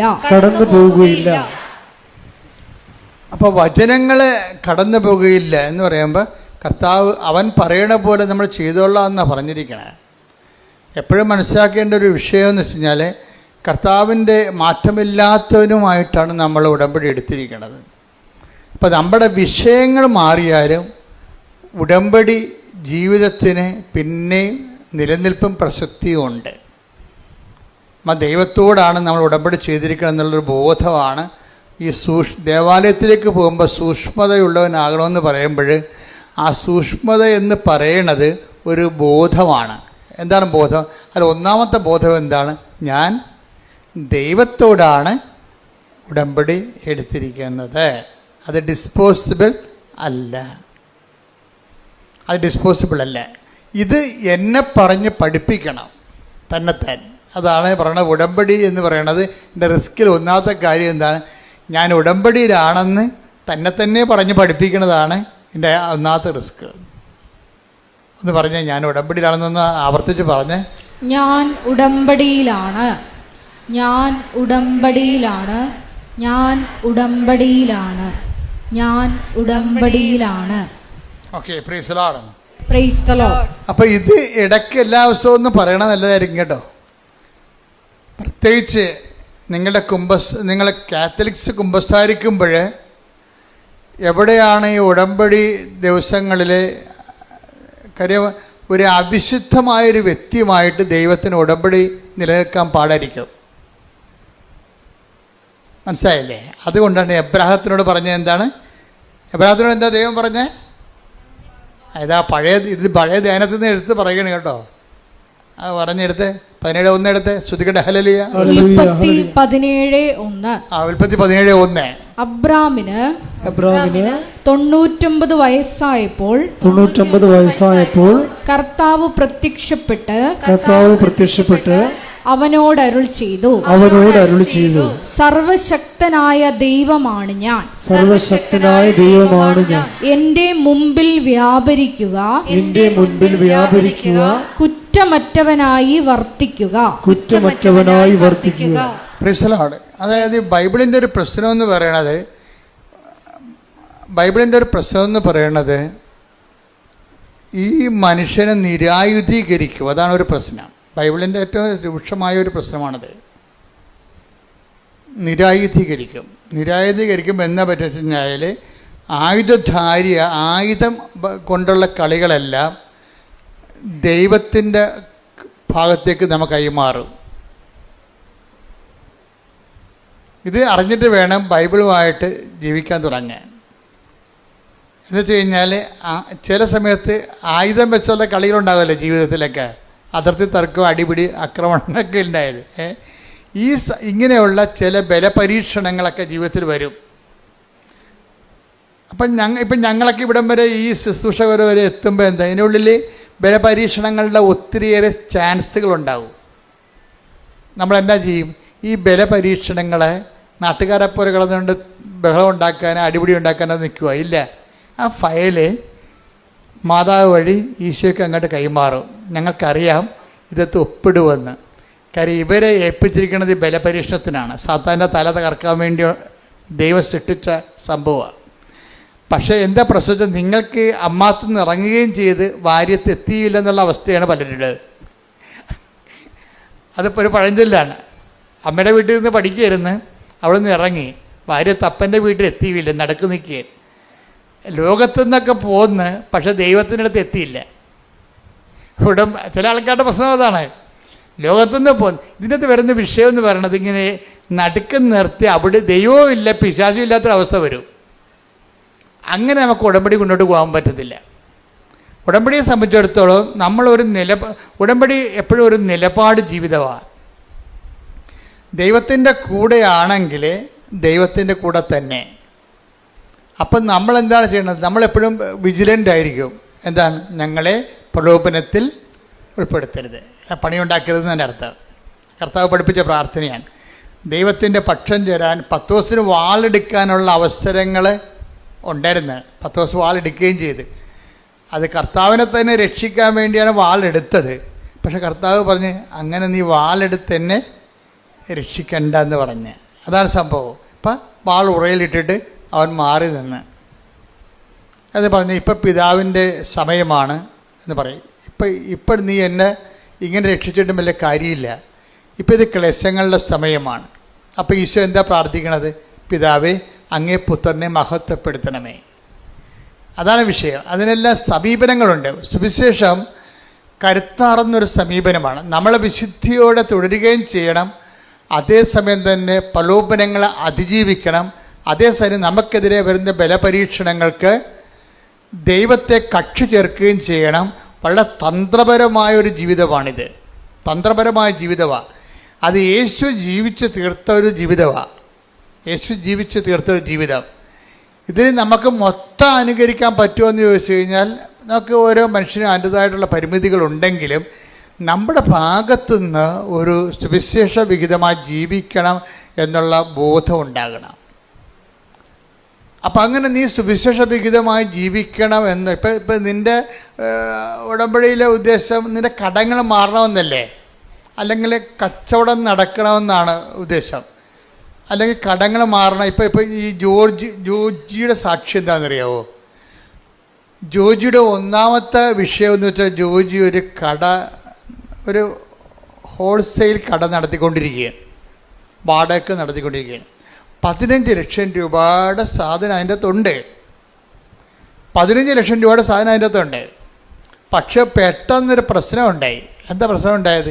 എല്ലാ കടക്കാർക്കും ഉണ്ടായിക്കോണം ആ പ്രശ്നം. കാര്യം കടകളും അതുപോലെയുള്ള വിഷയങ്ങളുമെല്ലാം ലോകത്ത് ഭയങ്കരമായിട്ടുള്ള ഗതിവ്യതിയാനങ്ങൾ ഉണ്ടാകണില്ലേ? ഇപ്പം മലേഷ്യൻ റബ്ബർ ഇവിടെ ഇറക്കുമതി ചെയ്യാൻ ഗവൺമെൻറ് ഒപ്പിട്ട് കൊടുത്ത്. അപ്പോൾ എന്ത് പറ്റി? നാട്ടിലെ റബ്ബറൊക്കെ ഇരിപ്പായി പോയില്ലേ? വില കുറഞ്ഞു. അതല്ലേ പ്രശ്നം. ഇപ്പം റബ്ബർ കർഷകൻ എന്ത് ചെയ്യാണ്? വെട്ടുകാരുടെ വില കൂടിയപ്പോൾ എന്നാ പറ്റി? ഉടയക്കാരൻ തന്നെ വെട്ടാൻ തുടങ്ങും. വെളുപ്പിന് എഴുന്നേറ്റ് 3 മണിക്ക് പോയി. അല്ലെങ്കിൽ ഒന്നും മുതലാകണില്ലേ? 80 ഷീറ്റിൻ്റെ റബ്ബർ മരങ്ങളുണ്ട്. പക്ഷേ വേറെ ആരെക്കൊണ്ട് വെട്ടിച്ച് കഴിഞ്ഞാൽ ഇതിൽ കിട്ടുന്ന മീതിയും കൊണ്ട് അവൻ പോവും. അപ്പോൾ എന്ത് ചെയ്യും? ഉടയക്കാരൻ തന്നെ വെട്ടാൻ തുടങ്ങും. അപ്പോൾ ഇങ്ങനെ ഓരോരോ സമയത്തും നമുക്ക് നമ്മളുടെ തൊഴിലിനും വരുമാനത്തിനുമൊക്കെ പുതിയ വെല്ലുവിളികളുണ്ടാവും. ആ വെല്ലുവിളികളിലെല്ലാം ഉടമ്പടിയിൽ അതിൻ്റെ പ്രൊവിഷൻസ് ഉണ്ട്. എന്താ കാര്യം? ചില വെല്ലുവിളികൾ നമ്മുടെ നിലവിലുള്ള പവർ കൊണ്ട് കൈകാര്യം ചെയ്യാൻ പറ്റാതെ വരും. അത് ഇപ്പോഴല്ല, പണ്ട് മുതലേ ദൈവത്തിന് അറിയാവുന്ന ഒരു ദൈവം അറിഞ്ഞിട്ട് അതിന് സമാധാനം കണ്ടുപിടിച്ചിട്ടുണ്ട്. ചില വെല്ലുവിളികൾ നമ്മളുടെ പവർ കൊണ്ട് തന്നെ നമ്മൾക്ക് അതിനെ പ്രതിരോധിക്കാൻ പറ്റാതെ വരും. അതിനാണ് പറയണത് എന്താണ്? മെരിറ്റ്, നമ്മുടെ മെരിറ്റ്. ചില വെല്ലുവിളികൾ നമ്മുടെ മെരിറ്റ് കൊണ്ട് ചെയ്യാൻ പറ്റാതെ വരും. അതുകൊണ്ടാണ് ബൈബിൾ പുതിയ ഫോർമുല വെച്ചിരിക്കുന്നത്. എന്താണ്? Not by merit but by grace. അതാണ് നമ്മൾ എഫേസ്യസ് 2:8 അതാണ് ഉടമ്പടിയുടെ അടിസ്ഥാന പ്രമാണം. Not by merit but by grace. പിന്നെ എന്താണ് പറയുന്നത്? നമ്മൾ അത് എഫേസ്യസ് 2:8. പിന്നെ നമ്മൾ എന്താ പറയണത്? സക്കറിയ, ഇതിപ്പോൾ ആദ്യകാല ധ്യാനം നോക്കിയാൽ മതി. സക്കറിയ 4:6 എന്താ പറയണത്? സൈന്യത്താലേ അല്ല, ശക്തിയാലേ അല്ല, കർത്താവിൻ്റെ ആത്മാവിനാൽ. അപ്പം ജീവിതത്തിനെതിരെ വരുന്ന ചില വെല്ലുവിളികൾ നമ്മുടെ ശക്തിയും സൈന്യവും കൊണ്ട്, ആളുകൊണ്ടോ അർത്ഥം കൊണ്ടോ നേരിടാൻ പറ്റത്തില്ല. ഞാൻ ചില സമയത്തൊക്കെ നോക്കുമ്പോഴേ ഈ ചില പെരുമ്പാമ്പൊക്കെ കഴിഞ്ഞ ദിവസങ്ങളിൽ ഞാനൊരു വീഡിയോ എൻ്റെ ശ്രദ്ധയിൽ കണ്ടോ. അതായത് എന്തോ സീരിയസ് ആയിട്ടുള്ള കാര്യം നോക്കേണ്ട സമയത്ത് വേറൊരു വീഡിയോ കയറി വന്നു. എന്ന് വെച്ച് കഴിഞ്ഞാൽ ഒരു ആമ, ഒരു പട്ടി ഇങ്ങനെ വായിൽ ഇങ്ങനെ പൊളിച്ചുകൊണ്ട് അതിൻ്റെ നാക്കൊക്കെ നീട്ടിക്കൊണ്ട് ഇങ്ങനെ കിതച്ചുകൊണ്ട് ഒരു ആമയുടെ അടുത്ത് നിൽക്കുകയാണ്. കുഞ്ഞാമ അല്ല ഈ നടുത്ത്. അപ്പോൾ ഈ പട്ടി നാക്ക് നീട്ടിക്കൊണ്ട് നിൽക്കുന്ന സംഭവം ആമ എന്തോ അനങ്ങണ പോലെ കണ്ട് ആമ അതിൻ്റെ തോട്ടിൽ നിന്ന് തല വലിച്ച് പുറത്തിട്ടിട്ട് പട്ടിയുടെ നാക്കെ കയറി കടിച്ചോടുകൂടി പട്ടി കിടന്ന് കാറിയിട്ട് പട്ടി പെടുന്ന പാട്. ഒരു കുഞ്ഞാമ കടിച്ചിട്ട് അവൻ കാറിയിട്ട് അതിനെ ആമയുണ്ടെങ്കിൽ പട്ടിയുടെ നാക്കിൽ നിന്ന് കടി വിടണില്ല. ഒരു പ്രത്യേക സിറ്റുവേഷൻസ് എന്ന് പറഞ്ഞാൽ ഈ ജീവിതത്തിൽ ഇതുപോലെ നമ്മൾക്ക് നിസ്സാരമാകുന്ന വിഷയങ്ങൾ കയറി നമ്മളെ വല്ലാതെ അങ്ങോട്ട് പിടിക്കും. ഒരു ആമയാണെന്ന് പറഞ്ഞൊരു പട്ടി, പക്ഷേ ആമ കടിവിട്ടിട്ടല്ലേ പട്ടിക്ക് പോകാൻ പറ്റത്തുള്ളൂ. അപ്പോൾ നമ്മൾ നിസ്സാരമല്ലെന്നാണ് പട്ടിയെ കണ്ടത്. അതാണ് എൻ്റെ വൈകിട്ട് നോക്കി എൻ്റെ പോയി നിന്നത്. പക്ഷേ അത് കയറി പിടിച്ച്. ഇതുപോലെ നിസ്സാര പ്രശ്നങ്ങളും നമ്മളെ വല്ലാണ്ട് രീതിയിൽ ബാധിക്കും. ഇങ്ങനെ നിസ്സാര പ്രശ്നങ്ങൾ വല്ലാതിൻ്റെ ബാധിക്കുമ്പോൾ തന്നെയാണ് നമ്മളെന്ത് ചെയ്യും? ഇങ്ങനെയുള്ള അലപലാതി തരങ്ങളൊക്കെ ജീവിതത്തിൽ നിന്ന് ഒഴിവാക്കാൻ വേണ്ടിയാണ് പ്രൊട്ടക്ഷന് വേണ്ടി നമ്മൾ ഉടമ്പടിയിൽ ഒരു പ്രൊവിഷൻ ഉണ്ട്. പ്രൊട്ടക്ഷൻ, സംരക്ഷണം എന്ന് വെച്ച് കഴിഞ്ഞാൽ നമ്മൾ ഈ വഴിയിലൊരു അപകടമാണെന്ന് കണ്ട കർത്താവ് നമ്മളെ അതവിടെ ചെന്ന് ചാടാതിരിക്കാൻ വേണ്ടി വേറെ വഴിയിലൂടെ കൊണ്ടുപോകും. ഇപ്പോൾ വേറെ വഴി ഉണ്ടാകുമോ? ശരിക്കും പറഞ്ഞാൽ പ്രാർത്ഥിക്കാത്തത് കൊണ്ടാണ് നമ്മൾ ഈ വഴി ചെന്ന് ചാടണത്. എല്ലാത്തിനും സേഫായിട്ടുള്ള വഴികളുണ്ടാവും. നമുക്ക് സേഫ് തോന്നാത്തതിൻ്റെ കാരണം നമ്മുടെ പ്രാർത്ഥനാ ജീവിതത്തിൽ പുലിവാലുള്ളത് കൊണ്ടും പെരുമാറ്റത്തിൽ കുഴപ്പങ്ങളുള്ളത് കൊണ്ടുമാണ്. ഇപ്പോൾ ഉദാഹരണത്തിന് ഞാനൊരു കഥ, ഇപ്പം സമരക്കാരൻ്റെ കഥ പറയാം. സമരക്കാരൻ്റെ കഥ എന്താ? സമരക്കാരൻ്റെ കഥയല്ല, അത് നിങ്ങൾക്കറിയാം. അതല്ല, സമറിയായിലൂടെ ഈശോ ജെറുസലേമിലേക്ക് പോകാൻ വേണ്ടി 2 അപ്പോസ്തലന്മാരെ പറഞ്ഞു വിടും, യാക്കോബ് യോഹന്നാനും. അണ്ണന്മാർ നേരെ സമറിയായിൽ ചെല്ലും. അപ്പോൾ അവർ ചോദിക്കും എവിടെ പോകണമെന്ന് ചോദിക്കും. ജെറുസലേമിൽ പോകണമെന്ന് പറയും. അപ്പോൾ അവർ പറയും നിൻ്റെ കൈകാലം ഞങ്ങൾ വെട്ടുമെന്ന് പറയും. കാര്യം എന്താണ്? ഞങ്ങൾ സമരക്കാരാണ്, നിങ്ങൾ ജാരസന്തതി എന്നാണ് ഞങ്ങളെ വിളിക്കണത്. ഞങ്ങളെ നിങ്ങൾ ജെറുസലേം ദേവാലയത്തിൽ നിങ്ങൾ കയറ്റത്തില്ല, അതുകൊണ്ട് നിങ്ങളിവിടെ കൂടി ജെറുസലേം ദേവാലയത്തിൽ പോകാൻ അനുവദിക്കത്തില്ലെന്ന് പറയും. ഇവർ ക്ഷുഭിതരായി പ്രശ്നമായി യേശുവിൻ്റെ അടുത്ത് വരും. കംപ്ലൈൻറ്റ് പറയുമ്പോൾ കർത്താവ് പറയുന്നത് എന്തിനാണ്? നിങ്ങളെന്തിനാ ആ വഴിക്ക് പോയത്? വേറെ വഴി ഉണ്ടായിരുന്നില്ല എന്ന് പറയും. അത് മറ്റൊരു വഴിക്ക് പോയെന്ന്. അതാണ് take the word of God. സ്തുതിക്കട്ടെ, ഹല്ലേലൂയ. ലൂക്ക 9:56. ലൂക്ക 9:56. അവർ മറ്റൊരു ഗ്രാമത്തിലേക്ക് പോയി. മറ്റൊരു ഗ്രാമത്തിലേക്ക്. അപ്പം നിങ്ങൾക്ക് പോയാൽ മതിയല്ല, അതിന് പ്രൊവിഷൻ ഉണ്ടാകും. അപ്പോൾ ഈ വഴി അല്ലാതെ വേറെ വഴിയുണ്ട്. ഇവർക്കെന്താ പ്രശ്നം? ഇവർ കണ്ടത്തടിക്കും മുണ്ടത്തടി എന്ന് പറഞ്ഞ് നടക്കുന്ന പാർട്ടിയാണ്. അവർക്ക് അവരുടെ തല തീയും എന്താ ഉടമ്പടിയൊക്കെ എടുത്ത് കർത്താവിൻ്റെ കൂടെ ഉടമ്പടി ജീവിതമാണെങ്കിലും കൈയിരിപ്പത്തിരി മോശമാണ്. അവിടെ പ്രശ്നം. ഈ അപ്പോസ്തലന്മാരല്ലേ, അപ്പോസ്തലന്മാർ കർത്താവിൻ്റെ കൂടെ ജീവിച്ചുകൊണ്ട് ഫോർമാറ്റ് ചെയ്തുകൊണ്ട് ജീവിക്കണമല്ല. പക്ഷേ യവന്മാരുടെ കൈയിരിക്കണത് ശത്രുക്കളുടെ തലയിൽ തീയും ഗന്ധകവും വീഴണമെന്നുള്ള ആഗ്രഹക്കാരാണ്. ഉടമ്പടിയൊക്കെയാണ് കാര്യം ശരി, പക്ഷേ നമ്മളെ തൊട്ട് കഴിഞ്ഞാൽ അവൻ്റെ തല തെറിക്കണമെന്നുള്ള മെൻറ്റാലിറ്റി ഉള്ള ആൾക്കാരാണ്. ഈ മെൻറ്റാലിറ്റിയുമായിട്ട് കർത്താവിൻ്റെ കൂടെ ജീവിക്കാൻ പാടാണ്. ഉടമ്പടി ജീവിതം മുന്നോട്ട് പോകത്തില്ല. അതുകൊണ്ട് അവരിൽ തന്നെയുള്ള വിഷമൊക്കെ പുറത്ത് ചാടിച്ചിട്ട് താണ് ഇവരെ ക്ലീൻ ചെയ്തെടുക്കണേ കർത്താവ്. ഇപ്പോൾ ഇഷ്യൂസ് ഉണ്ടാകുമ്പോൾ ഓർക്കുക, നിങ്ങളുടെ കയ്യിൽ എന്തോ കുഴപ്പമുണ്ടെന്ന് അതിൻ്റെ അർത്ഥം. അവൻ്റെ കുഴപ്പമുണ്ടെന്നല്ല പ്രശ്നം. ബൈബിളിൽ കാണിക്കുന്ന രീതികൾ വ്യത്യാസമുണ്ട്. നിങ്ങളുടെ ജീവിതത്തിലെ കുടുംബത്തിലെ അയൽവാസികളുമായിട്ട് പ്രശ്നങ്ങളുണ്ടെങ്കിൽ അതിൻ്റെ അർത്ഥം അവർക്ക് പ്രശ്നമുണ്ടെന്നല്ല, നിങ്ങൾക്കെന്തോ പ്രശ്നമുള്ളതായിട്ട് ദൈവത്തിന് തോന്നണം. നിങ്ങളുടെ കയ്യിൽ ഇരിക്കുന്നത് നാട്ടുകാരുടെ തലയെ തീയും ഗന്ധകവും വീഴാൻ വേണ്ടിയാണ് നിങ്ങൾ നിലകൊള്ളേണ്ടത്. ക്രിസ്തുവിനെ കൂടെ നടക്കുന്നത്. പക്ഷെ അതിൻ്റെ കഥയൊന്നുമില്ല. ഉടമ്പടി എടുത്തിട്ടുണ്ട്, പക്ഷെ നാട്ടുകാരുടെ തല പോകണമെന്നാണ് നിങ്ങൾ ഉദ്ദേശിക്കുന്നത്. അങ്ങനെയുള്ള കോമ്പറ്റീഷൻ അല്ലാത്ത അലവലായ തരങ്ങളൊക്കെ കയ്യിലുള്ളത് കാരണം ഇതിനെ ഒന്ന് കറകളഞ്ഞെടുക്കാൻ വേണ്ടി ഇടയ്ക്ക് ഉടമ്പടിക്കാലത്ത് ഇഷ്യൂസ് ഉണ്ടാകും. ഇപ്പം നിങ്ങൾ ഓർക്കും ഉടമ്പടി എടുക്കുമ്പോൾ ചില ആൾക്കാർ പറയില്ലേ, എൻ്റെ ഉടമ്പടി ഒന്ന് കയറട്ടെ, അവൾക്കൊരു പണി കൊടുക്കാമെന്ന് പറയുക. 90 ദിവസം കഴിയട്ടെന്നൊക്കെ പറയത്തില്ലേ, 90 ദിവസം കഴിയട്ടെന്ന്. ഇങ്ങനെ കുറേ പെലിച്ചാളികൾ ഉടമ്പടി എടുത്തിട്ടുണ്ട്. വെച്ച് കഴിഞ്ഞാൽ ആ ഉടമ്പടിക്കാലം കഴിയുമ്പോൾ നിങ്ങൾക്ക് ഇത് എങ്ങനെ വ്രതം പോലെ ഒന്ന് അനുഷ്ഠാനമായിട്ട് തിരിക്കും. ഇതിങ്ങനെ ഈ ഉടമ്പടിക്കാലം ഒന്ന് അനുഷ്ഠാനം പോലെ വെള്ളമടിക്കാതെയും നാട്ടുകാരുടെ മേക്കെട്ട് കയറാതെയൊക്കെ മര്യാദയൊക്കെ ഇങ്ങനെ നല്ല പിള്ള ചമഞ്ഞ് ജീവിക്കും. എന്നിട്ട് ഇവരുടെ ഉള്ളിലെന്താണ് കൂട്ടിക്കൂട്ടി വെക്കും പക. എന്നിട്ട് ഉടമ്പടി കഴിയുമ്പോൾ എല്ലാത്തിനും കൂടി ഒറ്റത്തവണ തീർപ്പാക്കും. അപ്പം അങ്ങനെ വരുമ്പോഴുണ്ടാകുന്ന പ്രശ്നം എന്ന് വെച്ചാൽ നമ്മൾ ദൈവത്തെ പരീക്ഷിക്കേണ്ട തുല്യമാണ്. അതുകൊണ്ട് ഇങ്ങനെയുള്ള സ്വഭാവം ഉടമ്പടിക്ക് പറ്റാത്ത പേഴ്സണാലിറ്റി ആണെങ്കിൽ ഇടയ്ക്കിടയ്ക്ക് പ്രശ്നങ്ങൾ ഉണ്ടായിക്കൊണ്ടിരിക്കും. ഇപ്പോൾ ഉടമ്പടി എടുക്കുമ്പോൾ പ്രവടാന്ന് പ്രശ്നങ്ങൾ കൂടുകയാണെങ്കിൽ നിങ്ങൾ ഓർക്കണം, ദൈവതിരുസന്നിധി നിങ്ങൾ ഉടമ്പടിക്ക് കൊള്ളാത്ത പേഴ്സണാലിറ്റി ആണെന്ന്. ദൈവം നിങ്ങളെ പരുവപ്പെടുത്താൻ ഉദ്ദേശിക്കുന്നു. You got the point. മനസ്സിലായില്ലേ? നിങ്ങൾ ഉടമ്പടി എടുത്തതിന് ശേഷം അടിക്കടി പ്രശ്നങ്ങളുണ്ടാവും. അതിന് മുമ്പ് അതിൻ്റെ അർത്ഥം എന്താണ്? ദൈവം നിങ്ങളെ നോട്ടം വെച്ചിരിക്കുന്നു. എന്താ കാര്യം? നിങ്ങളെ ഉടമ്പടിക്ക് പറ്റാത്ത ഉരുപ്പടിയാണ്. നിങ്ങളെ മുന്നോട്ട് കൊണ്ടുപോകണമെന്നുണ്ടെങ്കിൽ കുറച്ച് പ്രശ്നങ്ങൾ ഉണ്ടാക്കിയിട്ട് നിങ്ങളെ പരുവപ്പെടുത്തി ചിലയിടത്തൊക്കെ തോറ്റു കൊടുക്കേണ്ടി വരും, ചിലയിടത്ത് കർത്താവിനെ പ്രതി ക്ഷമിച്ചു കൊടുക്കേണ്ടി വരും, ചിലയിടത്ത് ശാന്തതയാകേണ്ടി വരും. അതുകൊണ്ടാണ് പറയണത്. ആ വായിച്ച സുഷ്മത ദേവാലയത്തിലേക്ക് പോകും, വിട്ടിയുടെ അതൊന്ന് വായിച്ച് സഭാപ്രസംഗി 5:1 വായിച്ചേ. ദേവാലയത്തിലേക്ക് പോകുമ്പോൾ പറഞ്ഞ ദേവാലയത്തിലേക്ക് പോകുമ്പോൾ സൂക്ഷ്മതയുള്ളവനായിരിക്കുക, ശ്രദ്ധിച്ചു കേൾക്കാൻ അടുത്തു ചെല്ലുന്നതാണ് വിഡ്ഢിയുടെ ബലിയർപ്പണത്തെക്കാൾ ഉത്തമം. ബലിയർപ്പണം ആചാരാനുഷ്ഠാനം, ഉടമ്പടിയുടെ ആചാരാനുഷ്ഠാനങ്ങളൊക്കെ നടത്തും. പക്ഷെ എന്താ പ്രശ്നം? അതേസമയം ശ്രദ്ധ ഉണ്ടാകത്തില്ല. ശ്രദ്ധയുണ്ട്. ദൈവികമായ കാര്യങ്ങളിൽ തങ്ങൾ ഉടമ്പടിയിലാണെന്നുള്ളതിനെക്കുറിച്ച് ബോധം ഉണ്ടാകത്തില്ല. ആചാര അനുഷ്ഠാനങ്ങളൊക്കെ ഉടമ്പടി പ്രകാരമൊക്കെ ചെയ്തുകൊണ്ടിരിക്കും, ഓട്ടോമാറ്റിക്കായിട്ട് ചെയ്തുകൊണ്ടിരിക്കും. പക്ഷെ തങ്ങൾ ഉടമ്പടി ജീവിതത്തിലാണെന്നുള്ള ഉടമ്പടി ഒരു ജീവിതമാണെന്നോ ജീവിത രീതിയാണെന്നോ എന്നതിനെക്കുറിച്ച് ബോധം ഉണ്ടാകത്തില്ല. അങ്ങനെയുള്ള ആൾക്കാരാണ് ബൈബിള് വിഡ്ഢികളെന്ന് വിളിക്കണത്. അതാണ് വിഷയം. അപ്പം ആവശ്യമില്ലാത്ത നമ്മൾ വിഡ്ഢികളായിട്ട് കാര്യമില്ല.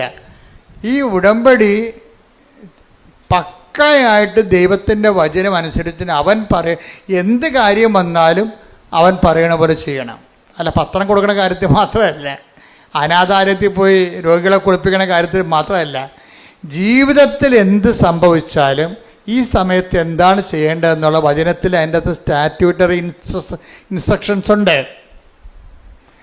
ആ സമയത്ത് എന്താണ് ചെയ്യേണ്ടത്? ഇപ്പം നമ്മൾ നമ്മൾ കൈ പൊള്ളിപ്പോയി, ശരി, അപ്പം ബെർണോൾ തൂക്കണം, ക്ലിയർ അല്ലേ? അപ്പം എന്താ ചെയ്യേണ്ടത്? ഒരു ഇഷ്യൂ വന്നു കഴിഞ്ഞാൽ അതിനുള്ള പൊടിക്കൈ എന്താണെന്ന് ബൈബിളുണ്ട്, അതേ ചെയ്യാൻ പറ്റും, അതേ അപ്ലൈ ചെയ്യാൻ പറ്റത്തുള്ളൂ. അല്ലെന്നുണ്ടെങ്കിൽ നിങ്ങൾ ഉടമ്പടിക്ക് പുറത്തു പോകും. നിങ്ങൾ അവൻ പറയണ പോലെ ചെയ്തോളാമെന്ന് പറഞ്ഞാലല്ല ഉടമ്പടി എടുത്തിരിക്കണേ.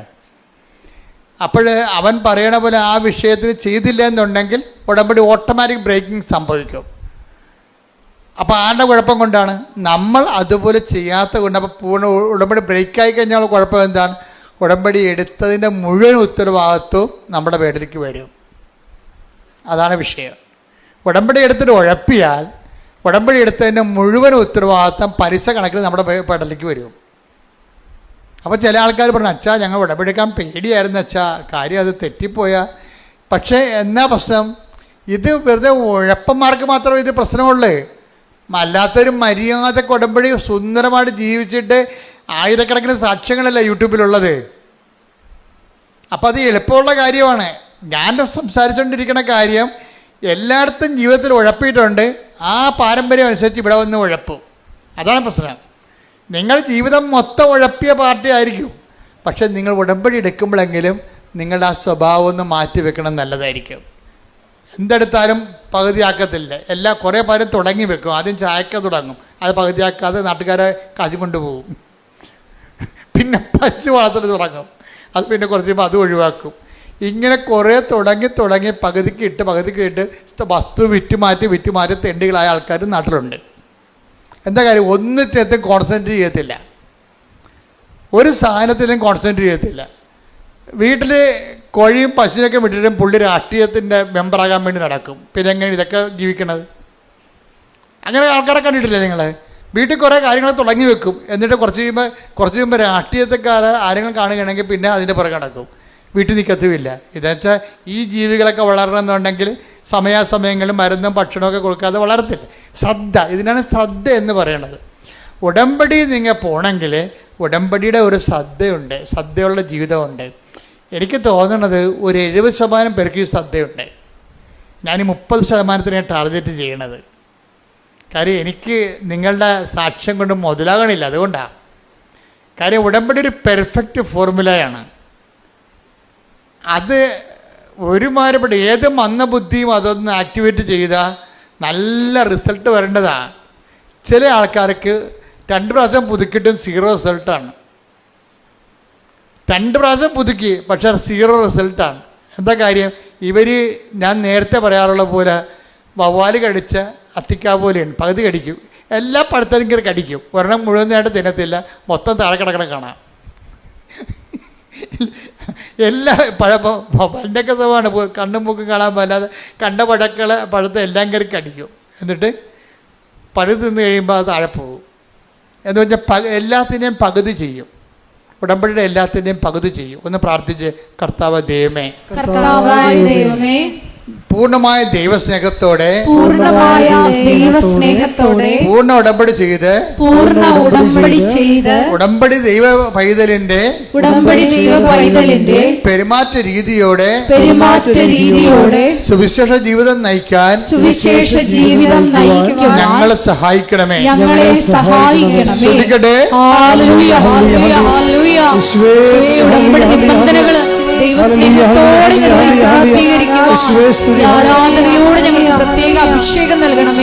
അച്ഛൻ എന്താ പറഞ്ഞതെന്ന് വെച്ച് കഴിഞ്ഞാൽ ഇടയ്ക്കൊന്ന് ഇട്ട് കളയരുത്. അത് ഇതിൻ്റെ ഒരു പ്രോസസ്സിംഗ് എന്ന് പറയണത്, നിങ്ങളിപ്പോൾ ഞാൻ ജോജിയുടെ കഥ പറഞ്ഞില്ലേ, ജോജിയുടെ കുറേ സാക്ഷ്യങ്ങൾ, ഒറ്റ ശ്വാസത്തിൽ 4 നല്ല സാക്ഷ്യങ്ങളാണ് അത് പറയുന്നത്. അപ്പം അദ്ദേഹത്തിൻ്റെ വിഷയം ഞാൻ മറ്റ് കോമ്പറ്റീഷൻസ് ഉണ്ടായി. അദ്ദേഹത്തിൻ്റെ ഒരു ഹോൾസെയിൽ ബിസിനസ്സറാണ്, ഡിസ്ട്രിബ്യൂട്ടറുമാണ്. അപ്പോൾ അതിന് കോമ്പറ്റീഷൻ ഉണ്ടായി. എപ്പോഴും പുതിയ പുതിയ കമ്പനികളൊക്കെ വരുമല്ലോ രംഗത്ത്, അവർ നല്ല ശരിക്കും ഓഫർ കൊടുക്കും. അപ്പോൾ ആൾക്കാരുടെ രീതി എന്താണ്? ഓഫറിൻ്റെ പുറകെ പോകും അല്ലേ? എല്ലാവരും അങ്ങനെ ഓഫറിൻ്റെ ഒഴുക്കിലല്ലേ ആൾക്കാർ കമ്പ്യൂട്ടർ നോക്കണം, എന്ത് ഓഫറുണ്ടെന്നാണ് നോക്കണത്. അപ്പോൾ ഓഫറിൻ്റെ ശ്രദ്ധിക്കുമ്പോൾ സ്വാഭാവികമായിട്ടും നമുക്കറിയാമല്ലോ, ഒരു കച്ചവടക്കാരന് ഒരിക്കലും ഒരു സാധനവും നമുക്ക് ലാഭം തന്നവൻ വിൽക്കുക ഒരിക്കലും അല്ല, പിന്നെ അവൻ ജയിക്കണ്ടേ. അപ്പോൾ ഓഫർ എന്ന് പറയുമ്പോൾ എവിടെയെങ്കിലും ഒരു ചവിട്ടിപ്പിടുത്തം കാണും, ഉറപ്പല്ലേ? ഞാനാണ് ഈ ഓഫറിൻ്റെ ഒരു പരിപാടിക്ക് നിൽക്കത്തില്ലേ. പരമാവധി സാധനങ്ങൾ വാങ്ങിക്കാതിരിക്കാൻ നോക്കണം. കാര്യം വെച്ചാൽ നമ്മളുടെ അതായത് ഇന്നത്തെ ആൾക്കാരുടെ അവസ്ഥ എന്ന് വെച്ച് കഴിഞ്ഞാൽ എല്ലാം ഈ ഓൺലൈനിൽ കിട്ടുന്ന കാരണം ചുമ്മാ കുത്തിയാൽ മതിയില്ല. ചുമ്മാ കുത്തിയാൽ സാധനം വിട്ടി വരത്തില്ലേ. അപ്പോൾ പിള്ളേരുടെ കാശുണ്ടെങ്കിൽ അവരതനുസരിച്ചിട്ട് കൈകാര്യം ചെയ്യും. ചില അമ്മമാരൊക്കെ അതൊക്കെ കുറച്ചൊക്കെ നിയന്ത്രിക്കും. നമുക്ക് കുഞ്ഞുങ്ങളുടെ കുറച്ച് സ്നേഹം തൽക്കാലത്തെ കുറച്ച് സ്നേഹം കുറയുന്നേ ഉള്ളൂ. ഇപ്പം നമ്മൾ നിയന്ത്രിച്ചാൽ കുറച്ച് കഴിയുമ്പോൾ അവരും പാകത പഠിക്കും. അല്ലെങ്കിൽ കിട്ടണതെല്ലാം മേടിച്ച് ഉപയോഗിക്കാൻ വേണ്ടി ആൾക്കാർക്ക് ഇങ്ങനെ ഈ നമ്മുടെ ബോഡിക്ക് ഒരു ടെൻഡൻസി ഉണ്ട്, ആസ്വദിക്കാൻ പറ്റുന്നതെല്ലാം ആസ്വദിക്കണമെന്നുള്ള ഒരു ടെൻഡൻസി ഉണ്ട്. അത് എന്തെല്ലാം ആസ്വദിക്കാൻ പറ്റും അതെല്ലാം ആസ്വദിക്കണമെന്ന്. അതിങ്ങനെ എല്ലാം പശുക്കൾക്കും മൃഗങ്ങൾക്കും കിളികൾക്കും എല്ലാം ഉണ്ട്. മനുഷ്യൻ്റെ ഒരു പ്രശ്നം വെച്ച് കഴിഞ്ഞാൽ നമുക്ക് പറ്റാത്തതിനോട് നോ പറയാനുള്ള ഒരു ഫോർമേഷൻ ഉണ്ടാണ്. പറ്റാത്തതിനോട് ആവശ്യമില്ലാത്തത് പലതും ആവശ്യമില്ലാത്ത കാര്യങ്ങളാണ്. നിങ്ങളുടെ വീട്ടിലേക്ക് നോക്കിക്കഴിഞ്ഞാൽ ആക്രി സാധനം തന്നെ മിക്കവാറും ഒരു ലോഡേ കയറ്റാനുണ്ടാവും. നമ്മുടെ വീടുകളിലൊക്കെ നോക്കിക്കഴിഞ്ഞാലേ ഒരു ലോഡൊക്കെ ഇതൊക്കെ എവിടെ കൊണ്ടേ കുഴിച്ചിടുവോ എന്ന് പറഞ്ഞ് തലയിലും കെട്ടി നിൽക്കണ കാണാം. എന്താ കാര്യം? ഓരോരോ ആക്രാന്തത്തിന് വാങ്ങിച്ചു കൂട്ടിയ സാധനങ്ങളാണ്. ആ കാശും പോയി, അത് കെടായും പോയി, ഇപ്പോൾ ആവശ്യമില്ല. ഇതെല്ലാം കൊണ്ട് എവിടെ വെക്കും? എല്ലാം പൊടിയും പിടിച്ച് നാശകോടാലിയായി കിടക്കുകയാണ്, വെറുതെ ജാർഗൺ വസ്തുക്കളായിട്ട് കിടക്കുകയാണ്. അപ്പോൾ ഇതൊക്കെ കുഞ്ഞുങ്ങളെ ആദ്യമേ ട്രെയിൻ ചെയ്യുകയാണെങ്കിൽ അവരെ ട്രെയിൻ ചെയ്ത് വരും. ഒരു പ്രശ്നമില്ല. അങ്ങനെ എത്രയോ മാതാപിതാക്കന്മാരുണ്ട്. കളിക്കോപ്പ് പോലും ഞാൻ ഈ ദിവസങ്ങളിലൊരു വീഡിയോ കണ്ടത്, കളിക്കോപ്പൊന്നും അപ്പം മേടിച്ച് കൊടുക്കത്തില്ല. കാര്യം അപ്പൻ സൈക്കോളജിസ്റ്റാണ്. അപ്പൻ ചിൽഡ്രൻ സ്പെഷ്യലിസ്റ്റ് സൈക്കോളജിസ്റ്റാണ്. അപ്പോൾ അപ്പനെ അറിയാം. അപ്പനെ സംബന്ധിച്ചിടത്തോളം അപ്പനും അമ്മയും ചെറുപ്പക്കാരാണ്, രണ്ടുപേരും ജോലിക്കാരാണ്. കുഞ്ഞുങ്ങൾക്ക് കുറേ വീടുകളിൽ തന്നെയുള്ള കടലാസ് പെട്ടി അങ്ങനെ കുറേ സാധനങ്ങളൊക്കെ ഉണ്ട്. പിള്ളേർക്ക് എന്താ വേണ്ടതെന്ന് വെച്ച് കഴിഞ്ഞാൽ, പിള്ളേർക്ക് സായിപ്പല്ലേ കളിക്കോപ്പ് കൊണ്ടുവന്നത്. ഇവിടെ സായിപ്പ് കളിക്കോപ്പ് എന്ന് വെച്ചാൽ അയാൾ എന്താ ചെയ്തിരിക്കുക, അവരെന്താ ചെയ്തിരിക്കണം, അവർക്ക് പിള്ളേരെ കൊണ്ടു നടക്കാനോ നമ്മളെപ്പോൾ താലോലിക്കാനോ വളർത്താനോ ഒന്നും താല്പര്യമില്ല. അവർക്ക് പട്ടിക്കുഞ്ഞിനെ കൊടുക്കുകയാണെങ്കിൽ അവർ കുറച്ചുകൂടി സന്തോഷമായിട്ട് കുഞ്ഞുങ്ങളെ കൂടുതൽ കുഞ്ഞിനെ വളർത്തുവർ. അവരുടെ നേച്ചർ അതാണ്. അവരുടെ കുറ്റപ്പെടുത്തിയ കാര്യമില്ല. അത് ഭയങ്കര ചരിത്രമാണ്. ഞാൻ കാനഡയിൽ ചെന്നപ്പോഴുണ്ട്, രാവിലെ പുറത്തിറങ്ങിയപ്പോഴുണ്ട്, എല്ലാ സായിപ്പിൻ്റെ കയ്യിലും ഓരോ പട്ടിയുണ്ട്, ഓരോ കൂടുമുണ്ട്, പ്ലാസ്റ്റിക് കൂട്. എന്തിനാണെന്നറിയാമോ? പട്ടിനെയും കൊണ്ട് നടക്കാൻ ഇറങ്ങുന്നതാണ്. അപ്പോൾ അതിൻ്റെ അടുത്ത് പട്ടി കാഷ്ടിക്കും. പക്ഷെ അവിടെ ഒരു പ്രശ്നമുണ്ട്, കാഷ്ടം എങ്ങാനും താഴെ കിടന്നാൽ മുനിസിപ്പാലിറ്റി ടാക്സ് അടിക്കും. അത് കാരണം ആളുടെ പട്ടിയുടെ കാഷ്ടമാണ് താഴെ വഴിയെ പോണത്, അയാൾ തന്നെ അത് കോരിയെടുക്കണം. എന്നിട്ട് അവർ കൊണ്ടുവന്നൊരു ഡസ്റ്റ്ബിന്നിലിടും. ഇതെല്ലാം കൂടി കൊണ്ടുവന്നിട്ട് മുനിസിപ്പാലിറ്റി പട്ടിത്തിടം കൊണ്ടുപോകും. അത് അവരുടെ ലൈഫിൻ്റെ ഭാഗമായിട്ടാണ് അത് വന്നിരിക്കുന്നത്. അവർ പിള്ളേരൊക്കെ ഒഴിവാക്കിയിട്ട് പട്ടിക്കുഞ്ഞിനെ എടുത്ത് കക്ഷത്തിൽ വെച്ചിട്ട് പിള്ളേരെ മറ്റേ ട്രോളിയൊക്കെ ഏറ്റിക്കൊണ്ട് പോകുന്നത് നമ്മൾ കണ്ടിട്ടില്ലേ. അവർക്കത് വലിയ അവരുടെ ലൈഫിൻ്റെ ഭാഗമാണ്. നമുക്കത് കുറ്റം പറയാൻ പറ്റുകയില്ല. അവിടെ കൾച്ചർ അതാണ്. നമ്മുടെ കൾച്ചർ അതല്ല. അവരെ പിള്ളേരെ തങ്ങളിൽ നിന്ന് ഒഴിവാക്കാൻ വേണ്ടി അവർ പലതരത്തിലുള്ള കളിക്കോപ്പുകൾ വാങ്ങിച്ചു കൊടുക്കും. പിന്നെ പിള്ളേർ അപ്പനെയും അമ്മനെയും ഉപേക്ഷിച്ചിട്ട് അതിൻ്റെ പുറകെ നടക്കും. അവർ മരണം വരെ അങ്ങനെ തന്നെയാണ് ജീവിക്കുന്നത്. അപ്പനെയും അമ്മേനെയും ഉപേക്ഷിച്ചിട്ട് അവരുടെ കൂടെ നടക്കും. നമ്മളെന്ന് വെച്ച് കഴിഞ്ഞാൽ മക്കളും അമ്മയും അപ്പനും ഒക്കെ എല്ലാം കൂടി ഒരുമിച്ച് ഇരിക്കുകയും അപ്പൻ്റെ മുതുകത്ത് വന്ന് മക്കൾ കുത്തിമറിയുകയും എന്തെങ്കിലും സാധനമൊക്കെ എടുത്ത് നശിപ്പിച്ച് കളയുകയും താഴെ ഇടുകയും നമ്മൾ എടുത്തു കൊടുക്കുകയും. അപ്പോൾ വലിയ ചിലവൊന്നുമില്ല. പിള്ളേർക്ക് ആക്ടിവിറ്റി ഉണ്ടായാൽ മതിയൊന്നുമുണ്ട്. അപ്പോൾ ഈ ചൈൽഡ് സൈക്കോളജിസ്റ്റ് ഭയങ്കര രസമാണ് അയാളുടെ വീഡിയോ. അയാൾ പറഞ്ഞത് എന്താ വെച്ചാൽ ഇതിൻ്റെ ആവശ്യമില്ലാത്ത സാധനങ്ങൾ വാങ്ങിച്ചു കൊടുക്കുമ്പോൾ കുഞ്ഞുങ്ങൾ നമ്മളെ വിട്ടു പോവുകയാണ് ചെയ്യണം. നമുക്ക് സമയമുള്ളപ്പോൾ കുഞ്ഞുങ്ങളുടെ കൂടെ ഇരിക്കുക. ഇതിൽ കുഞ്ഞുങ്ങളുടെ ആക്ടിവിറ്റികളുടെ കൂടെ നമ്മൾ ഒരാളായിട്ട് കാണണം. കുഞ്ഞുങ്ങളുടെ ആക്ടിവിറ്റിയുടെ കൊണ്ടുമ്പോൾ അവിടെ അപ്പന്മാരൊക്കെ അങ്ങനെ ചെയ്യുമായിരുന്നു. അപ്പന്മാരൊക്കെ ഓലപ്പമ്പരൊക്കെ ഉണ്ടാക്കി കൂടെ പിള്ളേരുടെ കൂടെ നിൽക്കും, ഓടിക്കും അല്ലേ? വണ്ടി ഓടിക്കുമ്പോൾ പിള്ളേരുടെ കൂടെ ഓടിക്കണ കാണാം. അപ്പോൾ പിള്ളേരുടെ കൂടെ അങ്ങനെയാണ് നമ്മുടെ ഒരു കൾച്ചർ എന്ന് പറയണത്. ഇപ്പോൾ സായിപ്പിൻ്റെ സാധനം നമുക്ക് കിട്ടിക്കഴിഞ്ഞപ്പോൾ നമ്മൾ യന്ത്രവണ്ടിയും തോക്ക് കൊണ്ട് വെടിവെക്കുന്ന ആൾക്കാരെയൊക്കെയാണ് കാണിക്കണത്. അപ്പോൾ പിള്ളേർ നമ്മളെ മാറ്റിയിട്ട് നാട്ടുകാരെ വെടിവെച്ച് നടക്കും. അപ്പോൾ ഇതിനകത്ത് എല്ലാത്തിനകത്തും ഓരോ രീതികളുണ്ട്, ഓരോ രീതികൾ. ഞാൻ പറഞ്ഞു വരുന്നതിൻ്റെ കാരണം വെച്ച് കഴിഞ്ഞാൽ ഈ ഉടമ്പടി ജീവിതത്തിലേക്ക് നമ്മൾ വരുമ്പോൾ ഇപ്പോൾ ഈ നമ്മൾ പറഞ്ഞിട്ടുന്ന വിഷയം ഈ ജോർജിയുടെ വിഷയമാണ്. ജോർജിയുടെ വിഷയത്തിൽ ജോർജി ഈ കട ഇങ്ങനെ വലിയ പ്രശ്നമായി തീർന്നു. കോമ്പറ്റീഷൻ വന്നു കഴിഞ്ഞപ്പോൾ കട പൂട്ടേണ്ട അവസ്ഥ വന്ന്, ഓഫർ വന്നു ഒത്തിരി. അയാളുടെ തന്നെ അയാളുടെ കടയിലുള്ള വസ്തുക്കൾ അതിനേക്കാൾ പകുതി വിലക്ക് നാട്ടുകാർക്ക് കിട്ടുന്ന അവസ്ഥ വന്നപ്പോൾ കട പൂട്ടിപ്പോയി. ഓഫർ വന്നതുകൊണ്ടാണ്. ഇയാൾക്ക് അതുപോലെ ഓഫറൊന്നും കൊടുക്കാൻ പറ്റണില്ല. നമ്മുടെ ജീവിതത്തിൽ വരുന്നൊരു പ്രശ്നമാണ് ഉടമ്പടിയും ഓഫറും ഒക്കെ വരുമ്പോൾ നമ്മൾ നോക്കുമ്പോൾ ഉടമ്പടിയുടെ ഒരു ജീവിതം, പക്ഷേ നമ്മൾ അനുഭവിക്കുന്ന ഫീൽഡിൽ നമ്മൾ അനുഭവിക്കുന്നത് ഇതിനേക്കാളും മാരകമായ പ്രഹരങ്ങളാണ് നമുക്ക് കേൾക്കുന്നത്. കട പൂട്ടിപ്പോയി. പക്ഷെ കട പൂട്ടിയെങ്കിൽ ഇവർ ഒരു കട തുറന്നു വെച്ചിട്ടുണ്ടിരുന്നത്. ഏതാണ്? ദേവാലയം തുറന്നു വെച്ചുകൊണ്ടിരുന്നു. ഈ ഭാര്യയും ഭർത്താവിൻ്റെ ഉടമ്പടി ജീവിതം അവർക്ക് കൊടുത്തതിൻ്റെ മാർഗ്ഗം അതാണ്. അവർ പറയണത് ഞങ്ങളുടെ കട പൂട്ടിപ്പോയി, പക്ഷെ കർത്താവിൻ്റെ ആലയം തുറന്നിട്ടുണ്ടായിരുന്നല്ല. അപ്പം ഞങ്ങളുടെ കർത്താവിൻ്റെ ആലയത്തിൽ മുടങ്ങാൻ പോകും. എപ്പോഴായാലും കർത്താവ് ഞങ്ങൾക്കൊരു വഴി. കാര്യം ഉടമ്പടി വർക്ക് ചെയ്യണം എങ്ങനെയാണ്? Not by merit but by grace. Offer എന്നൊക്കെ പറഞ്ഞാൽ മെറിറ്റിൻ്റെ അകത്ത് വരുന്ന കാര്യങ്ങളല്ലേ. അപ്പം പലതുകൊണ്ടും നമ്മുടെ ജോലി നഷ്ടപ്പെട്ടു പോയാലും ശരി, ഈ ഉടമ്പടി വർക്ക് ചെയ്യണത് മെറിറ്റിലല്ല. ലോകത്തിലുള്ള എല്ലാ കാര്യങ്ങളും വർക്ക് ചെയ്യണത് മെറിറ്റിലാണ്. ഇപ്പോൾ പഹല ആക്രമണമില്ലേ? ഇപ്പോൾ പ്രധാനമന്ത്രിയെ ചില അണ്ണന്മാർ ചില പട്ടാളക്കാർക്ക് കുറ്റപ്പെടുത്തുന്നത് എന്താ? വേറെ ഒരു പട്ടാളം തുടങ്ങിയത് കാരണം നമ്മളെ മിലിറ്ററി ട്രെയിനിങ് ആ കാലാകാലങ്ങളിൽ വരുന്ന ചെറുപ്പക്കാരെ എടുത്തുകൊണ്ട് ബോർഡർ സെക്യൂരിറ്റി ചെയ്യാൻ വേണ്ടി ഉള്ള ആൾക്കാരെ വേറെ ഒരു അഗ്നിവീറെന്ന് പറഞ്ഞ് വേറെ 10 തുടങ്ങിയെന്നാണ് പറയണത്. മോഡി നല്ല ഉദ്ദേശത്തിൽ തന്നെ തുടങ്ങിയതാണത്. അതിൻ്റെ ഫലം ഇനി ഭരണകാലത്ത് നമുക്ക് അനുഭവിക്കുകയുണ്ട്. പക്ഷേ പെട്ടെന്ന് ഇങ്ങനെ ഒരു പ്രശ്നങ്ങൾ ഉണ്ടായി. ഇങ്ങനെ ഒരു പ്രശ്നം പെട്ടെന്ന് ഉണ്ടായി. രാജ്യം മുഴുവൻ ദുഃഖത്തിലാണ്, നമ്മളും ദുഃഖത്തിലാണ്. അപ്പോൾ എന്നെ ജോർജിയുടെ കട പൂട്ടി. അഭിമാനം നിന്ന് ഒരു ഭർത്താവുണ്ട്, ഭാര്യയുണ്ട്, 2 കുഞ്ഞുങ്ങളുണ്ട്. അങ്ങ് പട്ടിണിയാകാൻ വേണം. പക്ഷേ ഈ 2 കക്ഷികളും ഉടമ്പടിയിലൊരു ബലത്തിൽ അങ്ങനെ നിൽക്കുകയാണ്. ആ പൂട്ടാത്തൊരു കടവുണ്ടല്ല. കർത്താവ് എപ്പോഴും കർത്താവിൻ്റെ സന്നിധിയിൽ ഇവർ നമ്മളെ കരുതുവാനും കാക്കുവാനും not by merit but by grace, നിൻ്റെ കഴിവ് കൊണ്ടല്ല, മറിച്ച് എന്താണ്? എൻ്റെ കൃപ കൊണ്ടാണ് നിൻ്റെ അതിജീവനമെന്ന് ആണ് ഉടമ്പടി അടിസ്ഥാനം.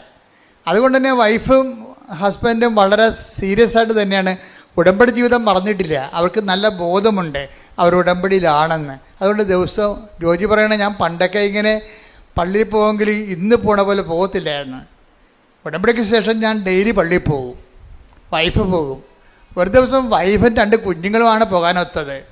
ആ പോണ വഴിക്ക് വന്നപ്പോഴേ ഈ ഹൗസ് ഓണർ അല്ല, ഈ വീടിൻ്റെ വാടക ഞങ്ങൾക്ക് കട തന്ന ആളെ പിടിച്ചു നിർത്തി. വൈഫിനെ വഴി പിടിച്ചു നിർത്തി പറഞ്ഞ നിങ്ങൾക്ക് കച്ചവടം വിൽക്കണമില്ല, ഞങ്ങൾക്ക് വേറെ കൊടുക്കാനത് പറ്റണമില്ല, സമാധാനം പറഞ്ഞിട്ട് പോയാൽ മതിയെന്ന് അവർക്ക് കുറേ നാൾ ഇവരോട് പറയുമായിരുന്നുണ്ടായിരുന്നു. ഇവർക്ക് ചെയ്യാൻ പറ്റണില്ല. ഇവർക്ക് അവസാനം ഇപ്പം സീരിയസ് ആയി.